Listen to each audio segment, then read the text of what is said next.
એક મહત્વના સમાચાર મળી રહ્યા છે। નજર કરીએ મહત્વના સમાચાર પર। નવા તાલુકાને લઈને મોટા સમાચાર સામે આવી રહ્યા છે।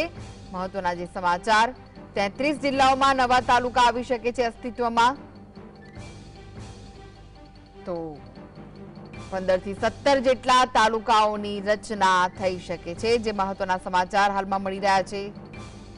નવા તાલુકા અસ્તિત્વમાં આવે તેવી સંભાવનાઓ વ્યક્ત કરાઈ રહી છે। સ્થાનિક સ્વરાજ્યની ચૂંટણી પહેલા તેનો અમલ થઈ શકે છે। નવા તાલુકાને લઈને મોટા સમાચાર સામે આવી રહ્યા છે। 33 જિલ્લાઓમાં નવા તાલુકા અસ્તિત્વમાં આવી શકે છે। નવા તાલુકાઓનો સમાવેશ થઈ શકે છે। 15 થી 17 જેટલા નવા તાલુકાઓ આવી શકે છે। તો 33 જિલ્લાઓમાં નવા તાલુકાઓનો સમાવેશ થાય તેવા સમાચાર સામે આવી રહ્યા છે। સ્થાનિક સ્વરાજ્યની ચૂંટણીઓ પહેલા આ નિર્ણય આવી શકે છે।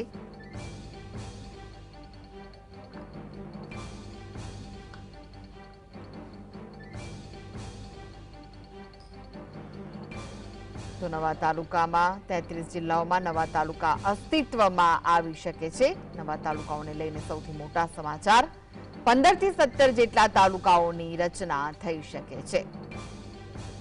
કયા કયા તાલુકાઓ હશે તેનું લિસ્ટ પછી બહાર પડશે, ત્યારે નવા તાલુકા અસ્તિત્વમાં આવે તેવી સંભાવનાઓ હવે વ્યક્ત થઈ રહી છે। સ્થાનિક સ્વરાજ્યની ચૂંટણીઓ આવે તે પહેલા જ તેનો અમલ થઈ શકે છે।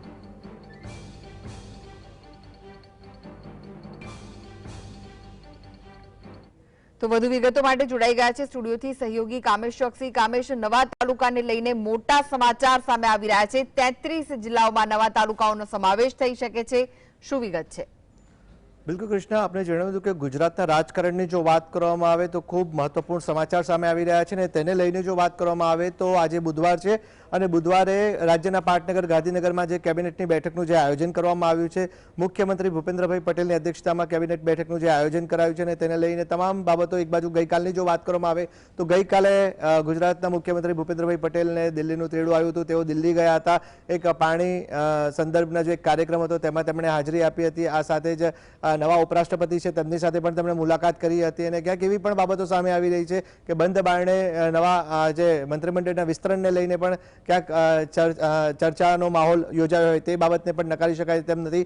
ગઈકાલે પણ આ જ ખબર ગુજરાતના ચર્ચાના એરણે હતી ને અત્યારની જો વાત કરવામાં આવે તો કેબિનેટની બેઠકમાં અત્યારે કેબિનેટ બેઠકની જો વાત કરવામાં આવે તો આગામી સમયમાં જ્યારે કેબિનેટની બેઠક પછશે અને ત્યારબાદ એક ખૂબ મહત્વપૂર્ણ જાહેરાત થાય તેવી સંભાવના વ્યક્ત કરવામાં આવી છે।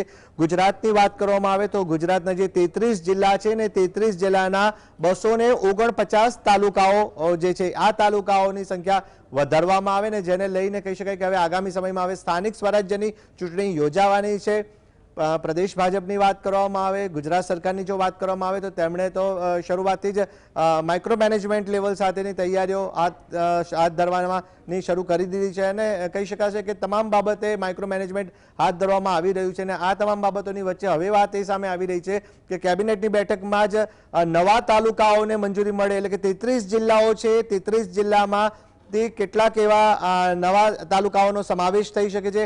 એવા જો તાલુકાઓની જો વાત કરવામાં આવે તો અત્યારે જે પ્રાથમિક જાણકારી આવી રહી છે તેની સામેની જો વાત કરીએ તો 15 થી 17 જેટલા તાલુકાઓનો નવો સમાવેશ કરવામાં આવે તેવી સંભાવના વ્યક્ત કરવામાં આવી છે, જેને લઈને કહી શકાશે આ ખૂબ મહત્વપૂર્ણ સમાચાર કહેવાશે। કારણ કે આગામી સમયમાં હવે સ્થાનિક સ્વરાજની ચૂંટણી આવી રહી છે અને સ્થાનિક સ્વરાજની ચૂંટણી એટલે ગ્રાઉન્ડ બેઝ રિપોર્ટ જેને કહી શકાય ને તેને લઈને જો હવે 33 જિલ્લામાં નવા 15 થી 17 જેટલા તાલુકા ઉમેરાય તો તે જ મહત્વના જિલ્લા છે જે જિલ્લાની અંદર નવા તાલુકાનો સમાવેશ થશે, એટલે ત્યાં આગળ પણ કહી શકાય કે સંખ્યાબળની જો વાત કરવામાં આવે તો તેમાં પણ વધારો થશે ને જેને લઈને કહી શકાય કે જે તે મતદાતાઓ જે છે તેને લઈને જે સમીકરણો જે બનતા હોય છે, રાજકીય સમીકરણો બનતા હોય છે તે પણ ખૂબ મહત્વપૂર્ણ રહેશે। એટલે કહી શકાય કે આ કેબિનેટની બેઠક બાદ સત્તાવાર રીતના જાહેરાત થઈ શકે છે, આગામી સમયમાં સત્તાવાર જાહેરાત થઈ શકે છે કે 33 જિલ્લામાં 15 થી 17 જેટલા નવા તાલુકાઓનો સમાવેશ કરવામાં આવી શકે છે।